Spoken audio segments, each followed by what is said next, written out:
Miss হবে না আপনার পছন্দের টিভি শো। দেখুন জি5 অ্যাপে একদম ফ্রি।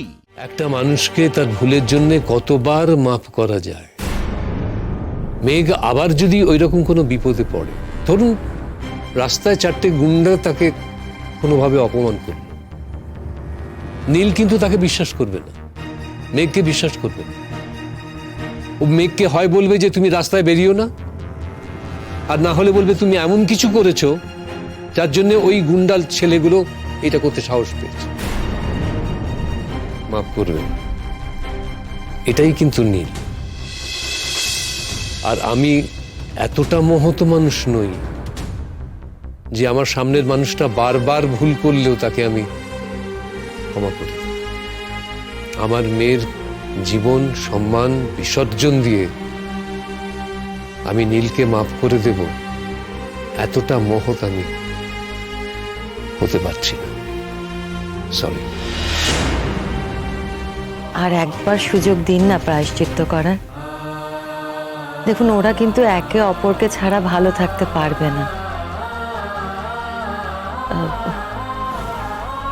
দিদি, আপনি একটু বোঝান না।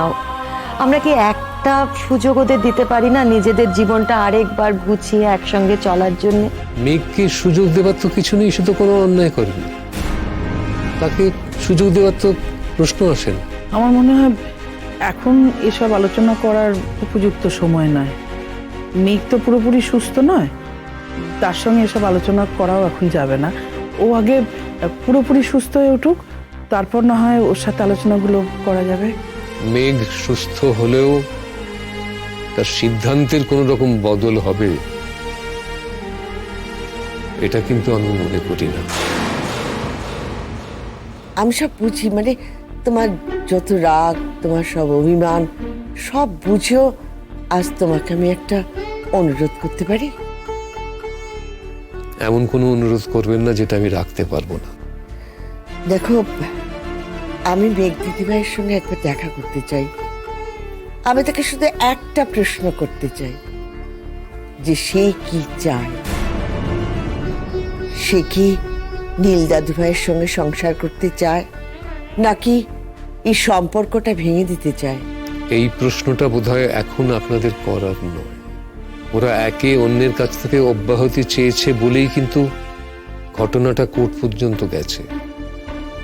দুজনে তো বিচ্ছেদটা স্বেচ্ছায় চেয়েছে। দেখো আনন্দ, ওদের বয়স কম, ধৈর্য কম, তাই তাই রাগের মাথায়, মানে সাময়িক উত্তেজনায় কিছু একটা করে বসেছে। না, সাময়িক উত্তেজনা তো নয়, দীর্ঘদিনের অশান্তির পরে তাদের এই সিদ্ধান্ত নেবার পরেও, কোর্টে কেস ওঠার পরেও নীলের হাতে আমার মেয়ে অপমানিত হয়েছে। কখনো বিয়ে বাড়িতে, কখনো ইউনিভার্সিটিতে, কখনো রাস্তায়, এমনকি নীল আমার বাড়িতে এসে আমার মেয়েকে অপমান করে গেছে। দেখো, তুমি তো খুব উদার মনের মানুষ। মেঘ দিদি ভাইয়ের কোনো কিছুতেই তুমি বাধা দিতে চাও না। আজ যদি সে নীলের সংসারে ফিরে যেতে চায়, তুমি নিশ্চয়ই বাধা দেবে না। তাই সে আসতে চায় কি চায় না, আমি শুধুমাত্র তার মুখ থেকে শুনতে চাই, আর কারোর কাছ থেকে না। জি5 ডাউনলোড করুন আর সব এপিসোড দেখুন একদম ফ্রি।